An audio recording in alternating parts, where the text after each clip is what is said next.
এতক্ষণ আমরা যা করলাম সবকিছু ছিল নোড দিয়ে, সুপার নোড দিয়ে। এখন আমরা করব মেশ অ্যানালাইসিস। তবে নোডের মেশের থেকে নোড অ্যানালাইসিস ইজি হয়। আমরা প্রথমে শিখব, তারপর দেখবো কোনটা ইজি হয়। আজকে ক্লাস পর্যন্ত আমরা হয়তো শিখবো সবগুলা রুলস। কঠিন লাগলেও একটু শিখতে হবে। সব অঙ্ক যে নোট দিয়ে ইজি হবে তা না, কিছু কিছু অঙ্ক ম্যাথ দিয়ে ইজি হতে পারে। তবে সাধারণত যদি প্যারালাল কানেকশন বেশি থাকে তাহলে নোডাল অ্যানালাইসিস করা ইজি হয়, আর সিরিজ কানেকশন বেশি থাকলে মেশ অ্যানালাইসিস ইজি হয়। তো আমরা এখানে ম্যাশ দিয়ে করব, আগে নোট দিয়েও করছিলাম। আগে ম্যাশ দিয়ে করে দেখাচ্ছি, তারপর আর নোট দিয়ে হয়তো দেখবো। এটা নোট দিয়ে ইজি হতো, এই যে এইখানে বি নোট ধরে একটা নোট করে দিলে অঙ্ক হয়ে যেত। একটা equation B not minus 15/5, B not minus 10/10, B not minus 0/10। Shift solve মারলে আনসার চলে আসতো বি নট। তারপর আই1 ইকুয়াল টু হতো 15 মাইনাস বি নট বাই 5। আমরা যদি ম্যাশ দিয়ে করতে চাই, ম্যাশ মানে হচ্ছে কেভিএল, কারশফস ভোল্টেজ ল। কারশফস ভোল্টেজ লটা এরকম, একটা বদ্ধ বর্তনীতে সবগুলা ভোল্টেজের যোগফল 0।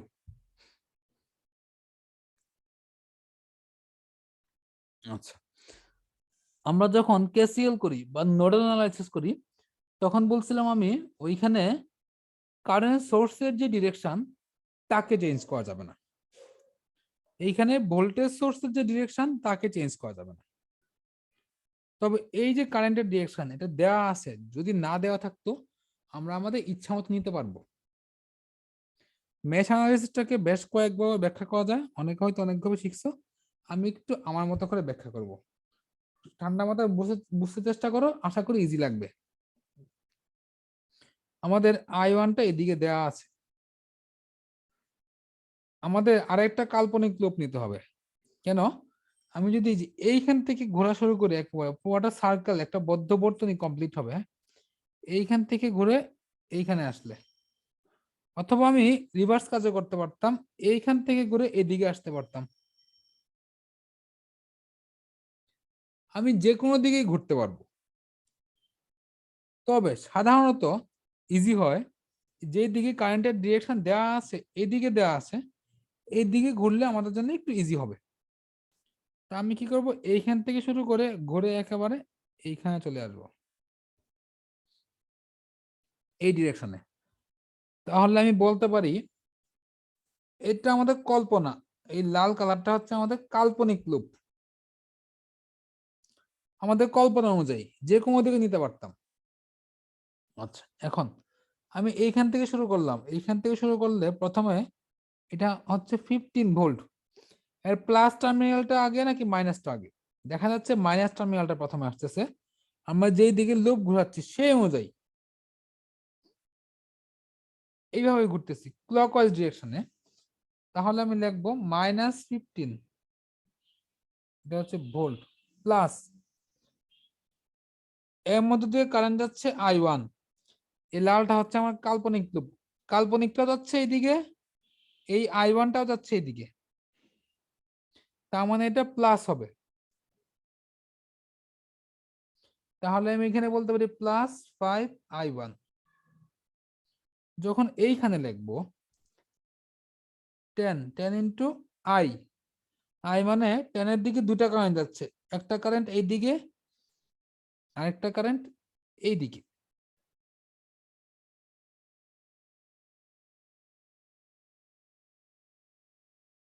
আমাদের ব্ল্যাকটা হচ্ছে I1, এই যে এটা I2 দেওয়া ছিল, ব্লুটা হচ্ছে I2।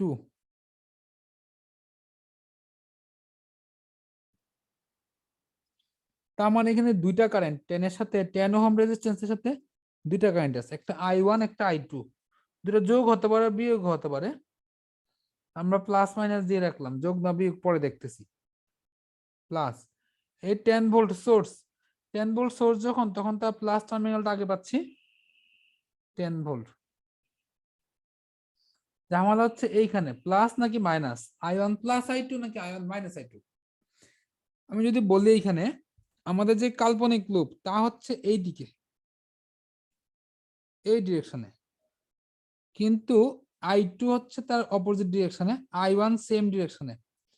তার মানে আমি বলতে পারি আমরা কি এটা আমরা এটা i1 কে প্লাস দিব, i2 কে মাইনাস দিব, কাল্পনিক লুপ যেদিকে ছিল সেই অনুযায়ী দিব।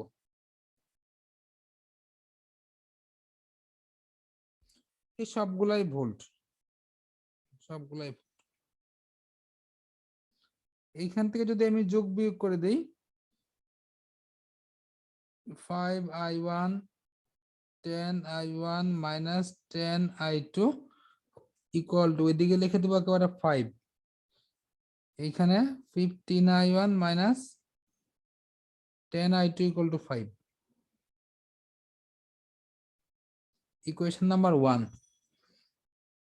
তারপর যদি আমি 2 নাম্বার ইকুয়েশন লিখতে চাই, 2 নাম্বার ইকুয়েশন কোথায় লিখবো, আমি এইখানে আরেকটা লুপ কমপ্লিট করব। কোনখানে? এইখানে।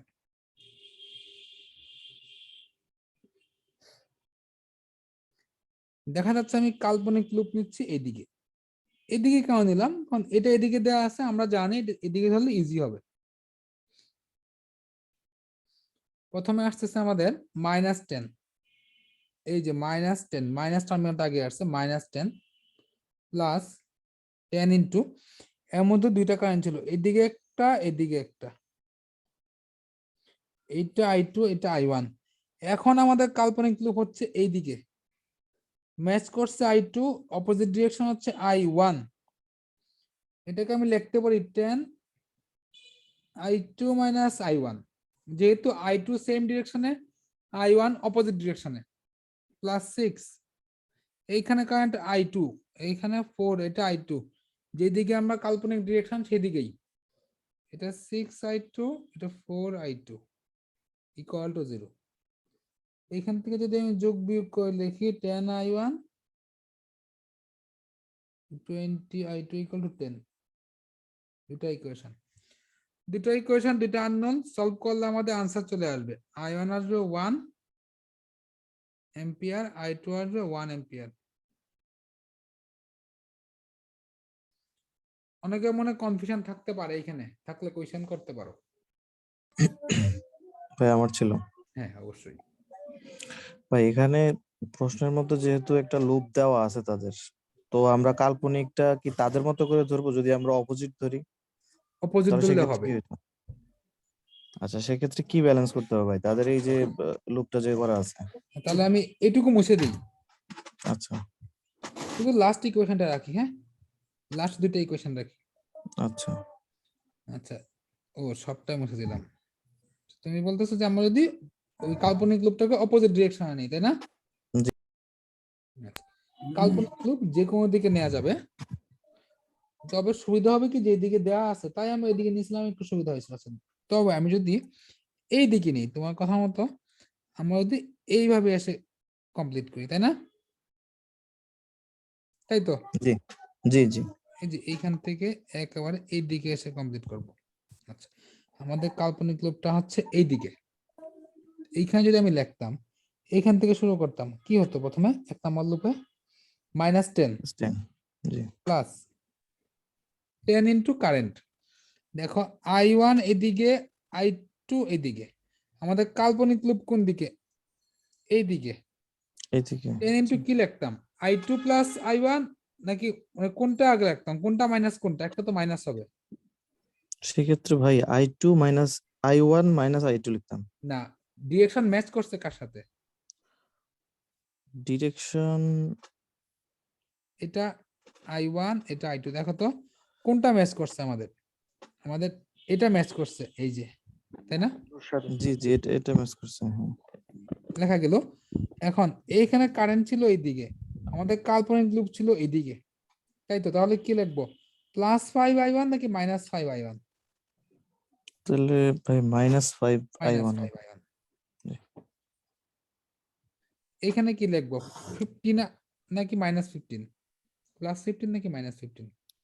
+15 হবে। +15। এখন দেখো, আমি যদি এই ইকুয়েশনটাকে যোগ বিয়োগ করি, লাস্টে আমাদের কি দাঁড়াবে? -15i1 plus 10i2 equal to -5। যোগ বিয়োগ করে দেখবে এটা দাঁড়ায়। এই পুরো জি ইকুয়েশনকে যদি তুমি মাইনাস দিয়ে গুণ করে দাও, তাহলে কিন্তু জি এটাই দাঁড়ায়। জি ভাই, বুঝতে পারছি ভাই। তো আমরা কাল্পনিক লুপ যে কোনো দিকে নিতে পারি। কাল্পনিক লুপ মানে আমরা যে কোনো দিকে ঘুরতে পারি। কাল্পনিক লুপ বলতে আমি বোঝাচ্ছি যে কোনো দিকে ঘুরে আমরা সার্কেলটা কমপ্লিট করব, এটা হচ্ছে আমাদের মেইন ইস্যু। হুম। জি জি, তবে বুঝতে এইদিকে পারছি। নেওয়াতে কিন্তু একটু প্লাস মাইনাস একটু ঝামেলা হয়েছে। জি জি, একটু একটু ক্রিটিক্যাল হয়েছে, অনেকগুলা সাইন আমার ফলো করতে হয়েছে। যে দিকে লুপ থাকে ওই দিকে নিলে বেশ ইজি হয়। হ্যাঁ, জি আচ্ছা ওকে, এই ম্যাথটা দুইবার রাখা হয়েছে, মিস্টেক। এটা দেখি এটাকে আমরা কিভাবে সলভ করতে পারি। আগের মতোই আমি কি আমাদের রোটেশন কমপ্লিট করার জন্য এই রেড কালার নিব নাকি হাইলাইটার স্কাই কালার নিব, কোনটা নিলে ইজি হবে?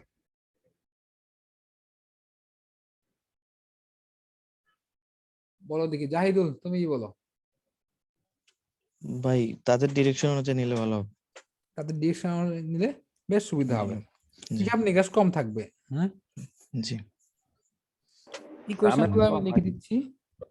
-12 2i1 12 i1 i2 plus 4i1। এখানে আমি আর ব্যাখ্যা করলাম না, শুধু ইকুয়েশন গুলো লিখে দিলাম। যোগ বিয়োগ করে এটাকে স্ট্রাকচার বানাইতে হবে।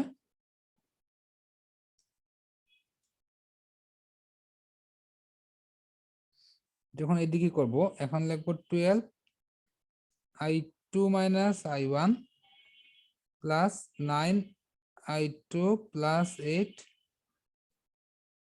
Plus 8 3i2। এই দুইটা ইকুয়েশন, দুইটা আননোন, সলভ করতে হবে বাসায় বসে। আনসার দেওয়া আছে, দেখবো আনসার মিলছে। আচ্ছা, আমরা চলে আসতেছি আরেকটু বাড়তি জিনিসে।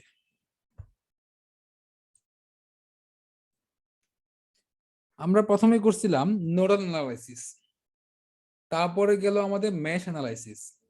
নোডালের পরে আসলো super node, sorry nodal analysis, super node analysis, তারপর আসলো মেশ। একইভাবে ধারাবাহিকভাবে আমাদের চলে আসবে সুপার মেশ। সুপার নোড আমাদের কখন ছিল? যখন দুইটা নন রেফারেন্স নোডের মাঝে একটা ভোল্টেজ সোর্স থাকতো। এখানে রিভার্স কেস, সুপার মেশ হবে যখন দুইটা লুপের মাঝে কারেন্ট সোর্স থাকবে। আমাদের এখানে দুটো লুপ আছে, এই যে একটা, এই যে একটা, এটা 1 এটা 2, এদের মাঝে একটা কারেন্ট সোর্স বিদ্যমান। তখন হয়ে যাবে আমাদের সুপার মেশ। এই অঙ্কগুলো পরীক্ষায় ডিরেক্ট আসার পসিবিলিটি কম, যেটা বললাম যে আমাদের শেখা দরকার, তাই শিখতেছি। সুপার নোডে আমরা কি করতাম, বিয়োগ ফল লিখে তাকে শর্ট করে দিতাম। এইখানে বিয়োগ ফল লিখবো এবং তাকে ওপেন করে দিব। আমি একটু মার্ক করে রাখলাম, এইটুকু অংশ হচ্ছে আমাদের সুপার মেশ। এই 6 এম্পিয়ার ডিরেকশনটা কার সাথে ম্যাচ করতেছে? এদিকে হচ্ছে i2 আর এদিকে হচ্ছে i1। কার সাথে ম্যাচ করতেছে, i1 এর সাথে নাকি i2 এর সাথে?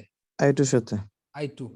যার সাথে ম্যাচ করবে সেটা প্লাস, আর যেটা ম্যাচ করবে না সেটা মাইনাস, ইকুয়াল টু ওই সোর্স। আমি একটু সাজায় লিখলে এইভাবে লিখতে পারি, -i1 plus i2 equal to 6, equation number 1। Super মেশের কাহিনী হয়ে গেল। এবং সুপার মেশ লেখার পরে আমরা এটাকে ওপেন করে দিব। ওপেন করার পরে আমাদের এখানে সুপার মেশ কোথায় ছিল? 1 এবং 2 এর মাঝে। ওপেন করার পরে আমাদের আরেকটু ঝামেলা হবে, একেবারে 1 2 সহ পুরোটা একটা লুপ বিবেচনা করব। এই যে 1 2 দুটাকে একটা বানায় দিব, যেহেতু সুপার মেশ নিছি আমরা দুটাকে একটা বানায় দিব। এই পুরোটা মিলে একটা লুপ কমপ্লিট করব, মানে আমি এইখান থেকে ঘুরে একেবারে এইখানে আসবো। যদি আমি এইখান থেকে শুরু করি, কিন্তু এই যে এই কারেন্ট গুলা চেঞ্জ হবে না। এখানে i1 ছিল, i1টা এইখানেই থাকবে, i1টা আবার এইখানে যাবে না, এটা খেয়াল রাখতে হবে। ওইখানে i2 থাকবে। -20 প্লাস 6i1 প্লাস, এদিকে তো ওপেন যেহেতু কোন কারেন্ট আসতেছে না, এটা বাদ দিয়ে দিব। plus 10i2 plus 4i2 equal to 0. Equation দুইটা আননোন দুইটা আমাদের সলভ হয়ে যাবে। i1i2 চলে আসলো। ভাই একটা কোশ্চেন ছিল। হ্যাঁ। আচ্ছা এখানে এই যে প্রথম যে সমীকরণটা আমরা লিখলাম ওই ক্ষেত্রে i2 এর সাথে ম্যাচ করলো, সেক্ষেত্রে আমরা এইভাবে লিখলাম। যদি এগুলা তাদের প্রশ্নে যদি দেওয়া না থাকতো তাহলে কি আমাদের মতো কাল্পনিক রেখা অনুযায়ী আমরা এটা বসাতাম প্রথম সমীকরণটা? হ্যাঁ আমরা আসতেছি তোমার কথায় আমি। এটা তো শেষ না, এখানে সমস্যা নাই। জি জি, না সমস্যা নেই। ধরো তুমি কিছু বলে দেয় না, বা তারা কি করলো এটাকে এইভাবে ঘুরায় দিল, ঠিক আছে? জি এখন ঘুরায় দিলে কি হবে, তোমার কোশ্চেনটা মোটামুটি এরকমই, বা আমরা ঘুরায় ধরলাম। জি যদি ঘুরায় দেওয়া থাকে তখন আমরা কি করব দেখো তো। 6 যাচ্ছে এইদিকে, i1 তো এইদিকে, i2 ওইদিকে, তার মানে কি দুইটা যোগ ফল হবে 6। হুম, জি বুঝতে পারছি। আগে আমরা কি করছিলাম দেখো, আগে করছিলাম এরকম। আগে অ্যাকচুয়ালি লেখাটা ছিল একটা সাথে একটা বিয়োগ, একটা সাথে একটা যোগ করছি, হ্যাঁ জি যোগ করছি i1 এর সাথে i2 সাথে ম্যাচ করছে, i2 i1 এর সাথে ম্যাচ করে এইভাবে 6 ডাইরেক্ট লিখে দিছি, তখন i2 মাইনাস হুম, i1 6, বুঝছো? জি এবার বুঝতে পারছি। আচ্ছা এইখানে যদি এটাকে আমরা ম্যাশ দিয়ে করতে চাই, এই যে এইটুকু অংশে আমি দেখতে পাচ্ছি একটা সুপার ম্যাশ, তারা কারেন্ট গুলোকে মার্ক করে দিছে i1 i2 i3। সুপার ম্যাশটা কার কার মাঝে হয়েছে, i1 i2 i3 তিনটার মধ্যে কার কার মাঝে? 1 1 2 and নাকি 2 1 আর 2? আচ্ছা ডিরেকশন কার সাথে ম্যাচ করছে, i1 এর সাথে নাকি i2 এর সাথে? i1 আর i2 এর সাথে রিভার্স, তার মানে i1 minus i2 equal to 3। Equation number 1। Super mash স্বাভাবিকভাবে কি করবো, আমরা এটাকে ওপেন করে দিব। ওপেন করে দিব মানে এখানে হচ্ছে 1 এবং 2, 1 এবং 2 পুরোটা মিলে একটা সুপার ম্যাশ হবে। একেবারে এই পুরাটা কমপ্লিট করে একটা লুপ নিব আমরা। সুপার নামই তো হয়ে গেছে সুপার,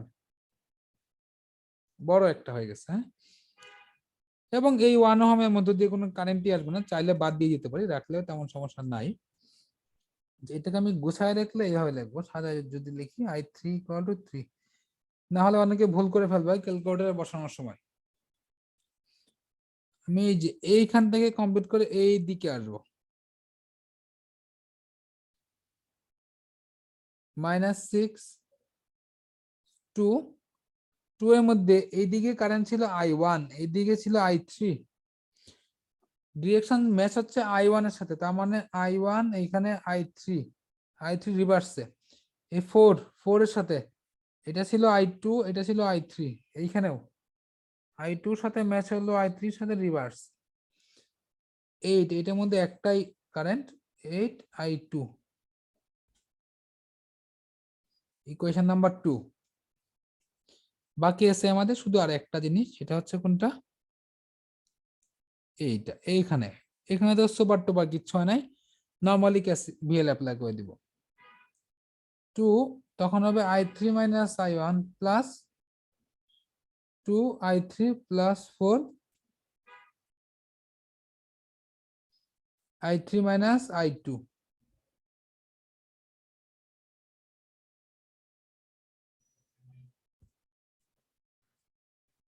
কনফিউশন থাকতে পারে তিনটা ইকুয়েশন নিয়ে, থাকলে কোয়েশ্চেন। এটা স্যার কিচ্ছু বুঝি নাই, আবার একটু রিপিট করে। কোন অংশটা, ইকুয়েশন 1 2 3 কোনটা, নাকি পুরোটাই? পুরোটাই না স্যার, আচ্ছা আর কারো কোয়েশ্চেন? বড় তো অনেক, এই কারণে স্যার। আর কার কোয়েশ্চেন আছে?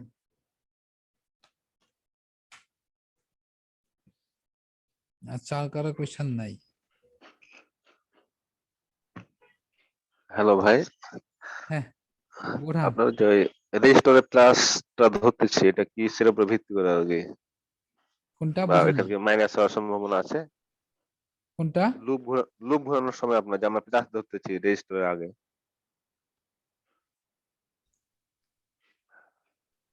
লুপ ঘোরানোর সময় আমরা কিন্তু প্লাস ধরি নাই। আমি তোমার এই কথাটা অনেকে বলার কথা, এই জন্য আমি প্রথম থেকে ভিন্নভাবে বলতেছি। আমরা লুপটা কোন ডিরেকশনে ঘুরতেছি তা দেখতেছি, প্লাস মাইনাস ধরতেছি না। কিন্তু প্লাস মাইনাস ধরতেছি শুধুমাত্র সোর্সের ক্ষেত্রে, অন্য কোথাও না। জি জি রেজিস্ট্যান্সে কিন্তু প্লাস মাইনাস ধরতেছি না। একটা অঙ্ক করে দেখলাম না, দুই ভাবেই আমরা যেই দেখে আমাদের কাল্পনিক লুপ নিচ্ছি বা আমরা রোটেশন কমপ্লিট করতেছি সার্কেল, জি ওই অনুযায়ী হচ্ছে প্লাস মাইনাস। ঠিক আছে স্যার। ঠিক আছে, জি, স্যার। আচ্ছা। প্লাস মাইনাস ধরে করা যাবে, তো আরেকটু বড় হবে। আচ্ছা মিস্টার মুন্না, দেখো এই যে এই থ্রিটা কার কার মাঝে ছিল? 1 এবং 2। এই যে 1, এই যে 2, দুটো লুপের মাঝে। তার মানে এখানে একটা সুপার মেশ হলেও এই 3 এর ডিরেকশনটা তো ফিক্স সোর্সের, এর সাথে ম্যাচ হচ্ছে কোনটা? ম্যাচ হচ্ছে I1, আর ম্যাচ হয় না I2। তার মানে I1 minus I2 equal to 3। Mister Munna দেখো তো বুঝতে পারছো কিনা?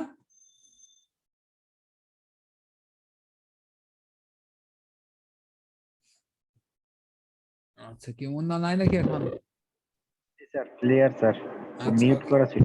আচ্ছা ওকে, হ্যাঁ। এখন সুপার মেশের নিয়মটা হচ্ছে এটাকে বিয়োগফল লেখার পর এটাকে ওপেন করে দিতে হবে। হ্যাঁ, ওপেন করে দিয়ে সুপার মেশটা কোথায় কোথায় হয়েছে? 1 এবং 2 এর মাঝে। একেবারে যে 1 তো এই পোয়াটা, 1 এবং 2 পোয়াটাকে মিলে একটা ম্যাচ কল্পনা করব। এই যে একেবারে দাগ দিয়ে নিচ্ছি, 1 এবং 2 পোয়াটা মিলায় একটা হয়ে যাবে।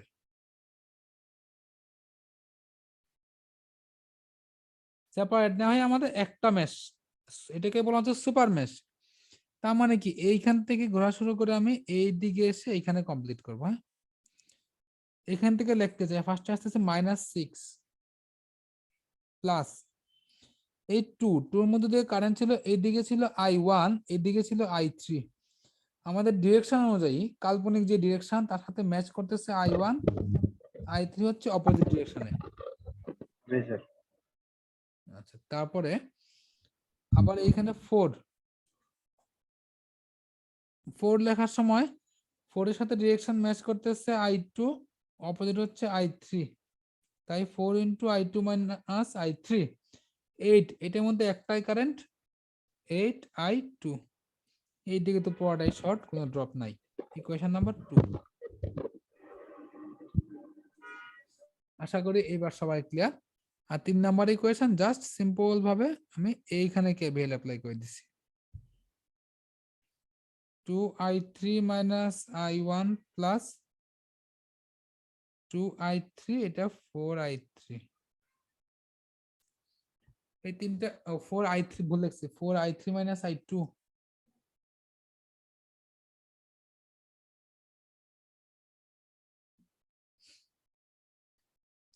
এই বিষয়গুলো বেশ ইজি। অনেকে বলতে পারো যে এগুলো তো পরীক্ষা আসে না, কিন্তু এগুলো ছাড়া সামনে আর কিছুই করতে পারবো না, লাগবেই। এবং যখন আমরা একটু ডিফিকাল্ট ম্যাথে যাব, তখন এইগুলো যদি ডিসকাস করতে চাই তো হজবল অবস্থা হয়ে যাবে। সিম্পল বিষয় ওইখানে ডিসকাসই করবো না। যদি গ্রুপে অলরেডি একজন একটা অঙ্ক দিছিলা, হ্যাঁ, ওই অঙ্কটা যদি এখন ডিসকাস করি অনেকের কাছে কঠিন লাগবে। এই ম্যাথ যদি সলভ করতে চাই, আমরা যদি এখানে পরীক্ষায় যদি কোনো কিছু মেনশন করা না থাকে, এটা আমরা এই ম্যাথের পর থেকেই করব। যখন যেটা ইজি হবে আমরা সেইভাবেই করব। তবে এইখানে আমরা ম্যাথ অ্যানালাইসিস শিখতেছি। নোট করলে করতাম একটা নোট, দুটা নোট, তিনটা নোট, B1 B2 B3, তিনটা নোট সলভ করা ইজি, তিনটা আননোন সলভ করা বেশ ইজি। তবে যদি ম্যাচ করতে চাই 1 2 3 4, চারটা, আমরা এখানে শিখবো কিভাবে ম্যাথ সলভ করতে হয়।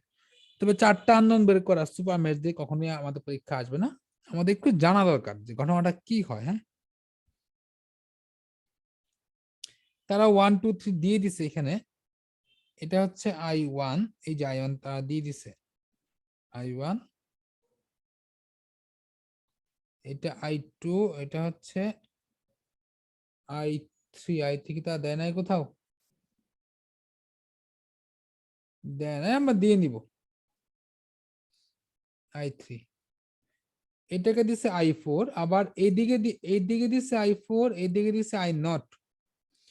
যদি আমি I4 এবং I0 দুটাকেই রাখি, আমাদের শুধু শুধু একটু ঝামেলা বাড়বে।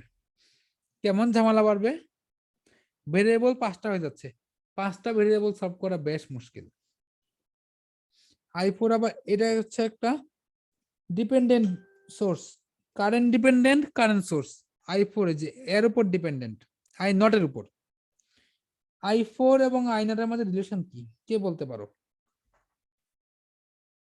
I4 minus I0 I0 equal to -I4, হ্যাঁ তাই না?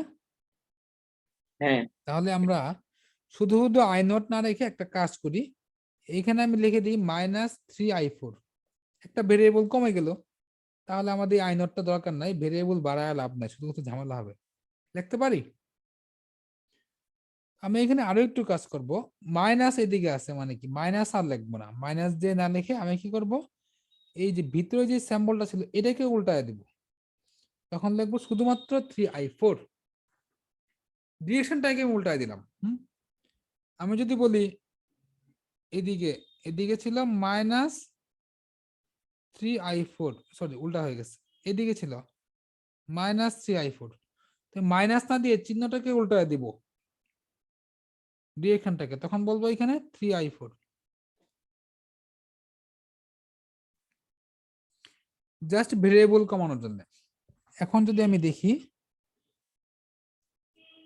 এই অংশে আমাদের একটা সুপার মেশ 1 এবং 2 এর মাঝে, এবং এই অংশে একটা সুপার মেশ কোথায়, এই যে এইখানে 1 এবং 2 এর মাঝে, এইখানে 2 এবং 3 এর মাঝে। সুপার মেশ হচ্ছে লুপ 1 2 আর একবার 2 3। 1 এবং 2 এর মাঝে যদি আমি লিখতে চাই, কিভাবে লিখবো? ডিরেকশন ম্যাচ হচ্ছে I2 এর সাথে, that means I2 minus I1 equal to 5, equation number 1। আবার যদি 2 এবং 3 এর মাঝে লিখতে চাই, এইখানে ইকুয়েশন ডিরেকশন ম্যাচ হচ্ছে I3 এর সাথে, I3 minus I2 equal to 3I4, equation number 2। আমি যদি এইখান থেকেই দেখি 1 2 3, আমি একেবারে লিখতে পারি এইভাবে 1 2 3, তিনটা মিলায় একটা সুপার মেশ। এটা ওপেন করে দিব, এটাকে ওপেন করে দিব, তিনটা মিলে যদি একটা সুপার মেশ হয়, একেবারে এইখান থেকে এই যে এই পুরো পার্টটা কভার করবে।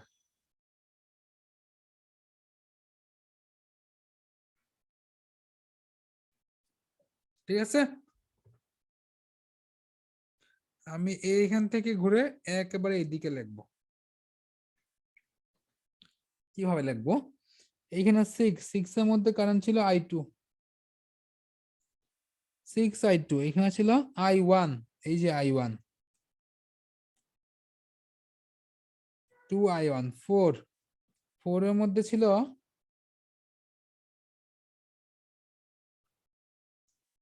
I3, 8, এদিকে ছিল I4, এদিকে ছিল 3, এইটার মধ্যে একটু ঝামেলা আছে, 8 into I3 minus I4, তিনটা ইকুয়েশন। তবে আননোন 4টা, আরো একটা ইকুয়েশন লাগবে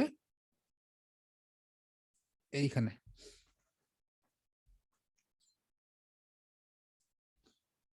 এইখানে যদি লিখি 8I4 minus I3 plus 2I4 plus 10,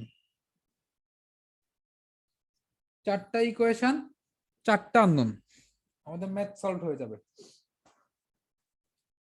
কারো কোয়েশ্চেন থাকলে বলতে পারো।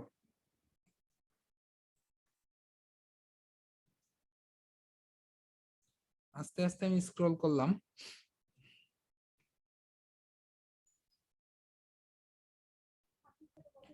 আমাদের আরেকটা জিনিস শেখা বাকি আছে, তা হচ্ছে সোর্স ট্রান্সফরমেশন।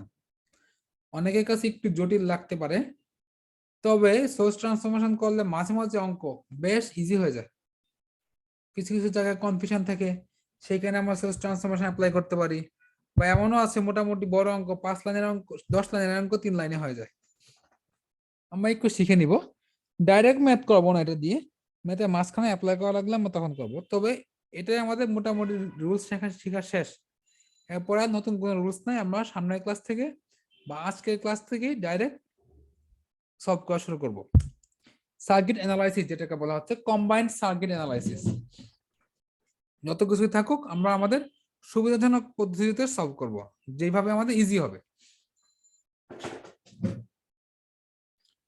সোর্স ট্রান্সফরমেশন করতে পারবো আমরা, কিন্তু চিত্রটা এঁকে নিতে হবে। কখন? যখন ভোল্টেজ সোর্সের সাথে সিরিজের রেজিস্ট্যান্স থাকবে।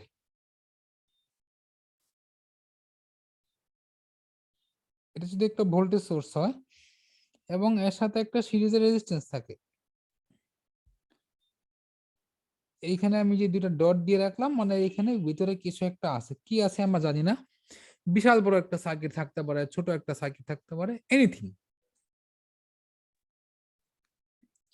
এটাকে আমি নাম দিলাম ভিএস, ভোল্টেজ সোর্স, বা ভিইনও বলতে পারো, ইনপুট ভোল্টেজ। এটাকে যদি আমি সোর্স ট্রান্সফরমেশন করি,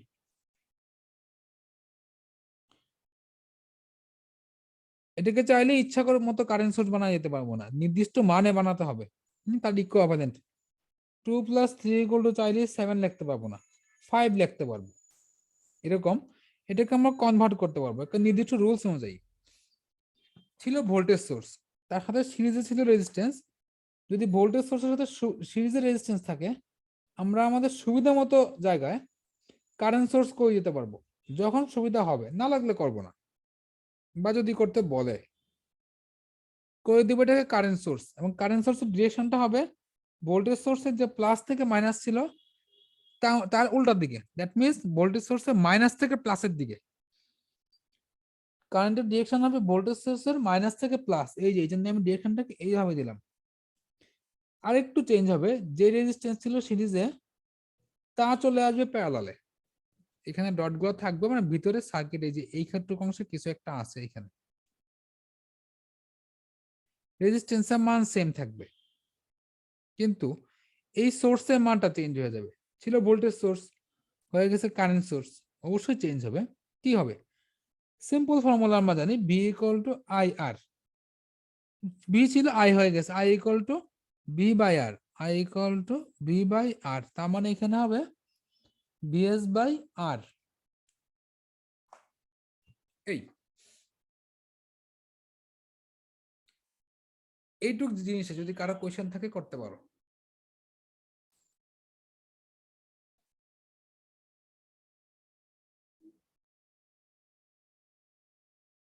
আচ্ছা, আদানের বিরতি আমাদের 2 মিনিটের। হ্যাঁ, আদানটা শেষ হোক, একটু ভাবো এখানে কারো কোয়েশ্চেন আছে কিনা। আচ্ছা, আমি যা বলতেছিলাম, এখানে কি কারো কোয়েশ্চেন আছে ট্রান্সফরমেশন নিয়ে? যদি না থাকে, একইভাবে আমরা রিভার্স কেসে এই কাজটাও করতে পারি। এই কাজটা করতে পারি মানে আমরা যদি কারেন্ট সোর্স থাকে এবং তার সাথে প্যারালাল রেজিস্ট্যান্স থাকে, তখন তাকে আমরা ভোল্টেজ সোর্স করে দিতে পারি, যেখানে রেজিস্ট্যান্সের পজিশনটা চেঞ্জ হয়ে সিরিজে চলে আসবে। এটা যদি আমি নিচে আরেকটু ব্যাখ্যা করি, ছিল কারেন্ট সোর্স, নাম দিলাম আমি আইএস,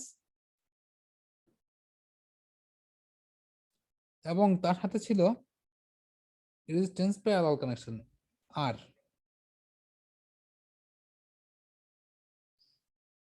এটাকে আমরা আমাদের সুবিধা মতো সোর্স ট্রান্সফরমেশন করে দিতে পারি। কারেন্ট সোর্সকে করে দিব ভোল্টেজ সোর্স, প্লাস মাইনাস সিম্বলটা হবে এই যে দিক থেকে আসছিল ওটা মাইনাস, হ্যাঁ, প্লাস মাইনাস, এবং রেজিস্ট্যান্সের মান সেম থাকবে, কিন্তু তার পজিশন চেঞ্জ হয়ে যাবে, সে হয়ে যাবে সিরিজে। এখানে এই সোর্সটা ভোল্টেজ সোর্স হয়ে গেছে আই আর, আই মানে আইএস আর। এখান থেকে একই কাজ আবারও করতে পারবো, একই কথা। হ্যাঁ,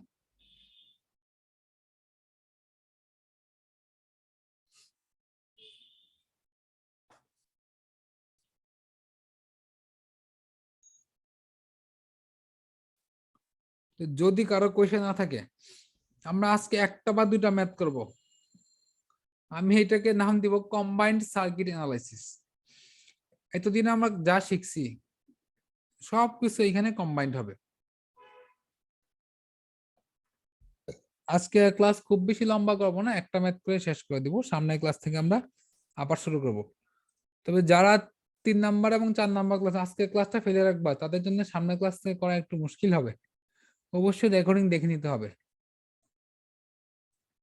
আর যাদের ক্লাস 1 টু মিস আছে তাদের আমাদের আর 3টা ক্লাস আমার মধ্যেই দেখে নিতে হবে, মানে 7 নাম্বার ক্লাস থেকে আবার 1-2 ক্লাসও লাগবে আমাদের। এখন যে 2-3টা ক্লাস হবে তখন লাগবে ক্লাস 3-4, আবার যখন ক্লাস 7-8 শুরু হয়ে যাবে তখন 1 থেকে একেবারে 6 পর্যন্ত সবগুলাই লাগবে। এটা একটু মাথায় রাখতে হবে। এইখানে দেখি আমাদের কি বের করতে বলছে, বের করতে বলছে আই নট। এইখানে আমি দেখতেছি সিরিজ কানেকশন বেশি নাই, তাহলে আমরা কেভিএল বা মেশ অ্যানালাইসিস অ্যাপ্লাই করব না, করলে হবে একটু বড় হবে। তোমরা বাসায় করে দেখতে পারো, আমি করে দিচ্ছি না। নিজের থেকে আমি রেফারেন্স ধরবো, মানে এটাকে গ্রাউন্ড ধরবো, এটা 0। দ্যাট মিনস এই পুরোটাই আমাদের 0, 0 ভোল্ট 0 ভোল্ট 0 ভোল্ট। এইখানে ছিল 24 ভোল্ট, এইখানে 24 ভোল্ট, কোথাও কোনো ড্রপ না, ডাইরেক্ট এইখানে চলে যাবে 24। যদি কারো বুঝতে সমস্যা হয় তাহলে আমি বলবো এখানে ধরবো V1। যদি V1 ধরি আমি, V1 ধরলে এই V1 মাইনাস 0 ইকুয়াল টু মাঝখানের voltage, V1 minus 0 equal to 24, that means V1 equal to 24। তো আমি এখানে V1 T1 লিখবো না, আমাদের ভেরিয়েবল বাড়ায় লাভ নাই, ভেরিয়েবল যত কম থাকবে অঙ্ক সলভ করে তত ইজি হবে। 24 ভোল্ট। এবং কেউ একজন বলো আমাকে এটা কি ধরনের সোর্স, প্রথমত ভোল্টেজ সোর্স না কারেন্ট সোর্স? ভোল্টেজ সোর্স, আচ্ছা, পুরোটা নাম কি? Current control voltage source. Current controlled voltage source অথবা কারেন্ট ডিপেন্ডেন্ট ভোল্টেজ সোর্স। এখানে এই যে আই নট আছে, তার মানে সার্কিটে কোথাও না কোথাও আই নট মার্ক করা থাকবে, এইখানে মার্ক করা আছে। আচ্ছা ওকে, এটা ভোল্টেজ সোর্স। এই সোর্সটা কোথাও ড্রপ হচ্ছে এখানে আসতে আসতে না, তার মানে এইখানেই পাবো 4V নট, এটা একটা ভোল্টেজ 4I নট সরি।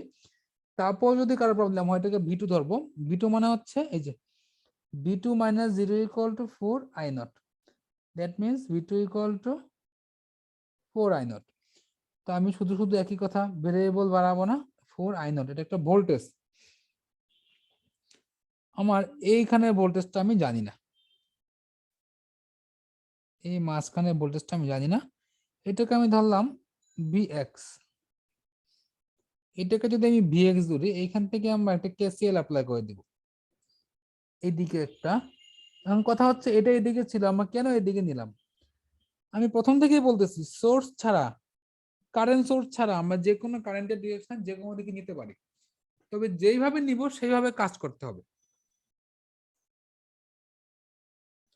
আমি এই 3টা কারেন্ট নিয়ে কাজ করব, তার আগে একটা কাজ করে নেওয়া লাগতো। এই যে এটা আছে আমাদের ডিপেন্ডেন্ট ভ্যালু, ডিপেন্ডেন্ট ভ্যালুটাকে প্রথমেই লিখে নিতে হয়, না হলে অঙ্কের মাঝখানে থেমে আবার লিখতে হয়। আই নট ইকুয়াল টু কি লিখতে পারি, 24 মাইনাস Vx বাই 10।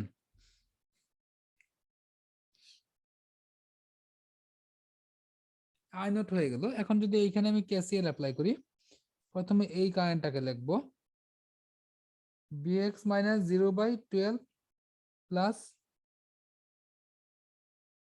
উপরেরটাকে যদি লিখি এটাকে Vx minus 24 by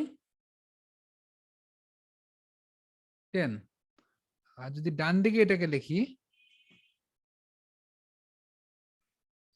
Vx minus 4I not by 4। তো দেখা যাচ্ছে আমাদের আননোন হচ্ছে 2টা, কিন্তু আমি এই আই নটকে রিপ্লেস করে দিতে পারি কিভাবে, এই যে এইখান থেকে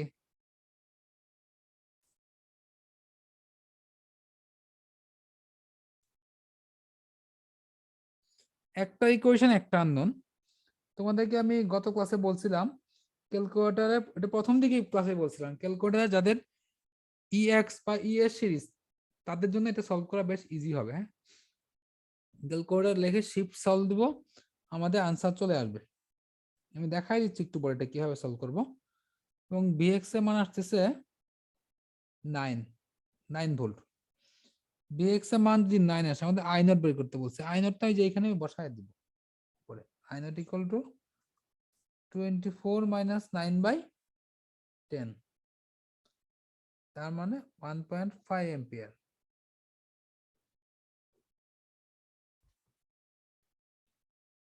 আমি ক্যালকুলেশনটা দেখাচ্ছি এখনই, তার আগে বলো কারো যদি এখানে প্রবলেম থাকে, যা ইকুয়েশন লেখা হয়েছে ইকুয়েশন লেখায় যদি কারো প্রবলেম থাকে।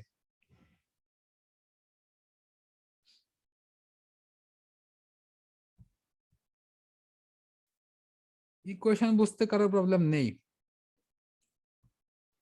আচ্ছা, আজকে জাস্ট আমি এই ক্যালকুলেশনটা দেখায় দিয়ে ক্লাস শেষ করে দিব। নেক্সট ক্লাসে আমরা সার্কিট অ্যানালাইসিস শুরু করব। কম্বাইন সবকিছু একসাথে আসবে, সিরিজ, প্যারালাল, সুপারনোড, সুপারমেশ যা আছে সব।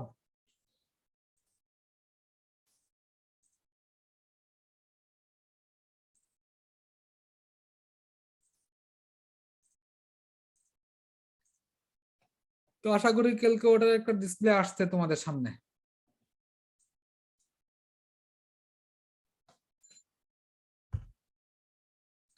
আমার এটা ম্যাট্রিক্স মোডে দেওয়া আছে, সরি ইকুয়েশন মোডে। আমি নরমাল মোডে যাব। bx minus bx by 12 plus bx minus 24/10 plus bx minus 4 into 24 minus bx by 10 by 4। যাদের এইখানে এমএসসি ক্যালকুলেটর, তারা এখানে ব্র্যাকেট নিয়ে একটু ঝামেলা হবে, তো ব্র্যাকেটটাকে একটু নিজে বুঝে নিবা। ইকুয়াল 0, ইকুয়েশন 0, 0 না লিখলেও সমস্যা হতো না, অন্য কিছু থাকলে লেখা লাগতো। শিফট সলভ দিয়ে ইকুয়াল দিব, 9 ভোল্ট চলে আসছে।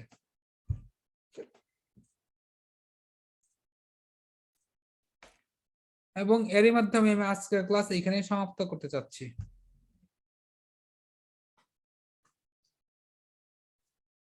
যদি কারো কোয়েশ্চেন থাকে বলতে পারো।